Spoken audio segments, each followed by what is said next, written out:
আপনি যে মূর্তিটা ভাঙলেন বা যে ভাস্কর্যটা ভাঙলেন সেটি কি আপনি জানেন? সেটি সম্পর্কে আমার ধারণা নাই, তবে ওগুলো একটা বঙ্গবন্ধুর কোনো কাছের লোক হবে, এই আর কি। বঙ্গবন্ধুর কাছের লোক।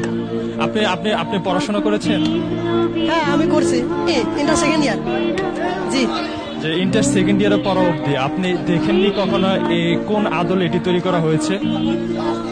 এটি হয়তো ভাষা আন্দোলন অথবা 1971 সালের কোনো একটা সিটি হবে, কোনো এক ছবি। আর দর্শক, আপনারা দেখতে পাচ্ছেন যে এটি কার্যক্রম নিষিদ্ধ আওয়ামী লীগের কেন্দ্রীয় কার্যালয় এবং এখানে তারা মুক্তিযুদ্ধের যে স্মৃতি বানিয়ে ভাস্কর্য করেছিল সেগুলো কিন্তু ভেঙে ফেলা হচ্ছে। অর্থাৎ যে ভাস্কর্যটি এখন ভাঙা হচ্ছে সেটি 1971 সালে মহান মুক্তিযুদ্ধের পর পাকিস্তানি সেনাবাহিনীরা যখন আত্মসমর্পণ করছিলেন সেই দলিল যে স্বাক্ষর অনুষ্ঠান হয়েছিল সের আদলে একটি এখানে ভাস্কর্য নির্মাণ করা হয়েছিল, সেটি আমরা দেখতে পাচ্ছি যে ভেঙে ফেলা হচ্ছে।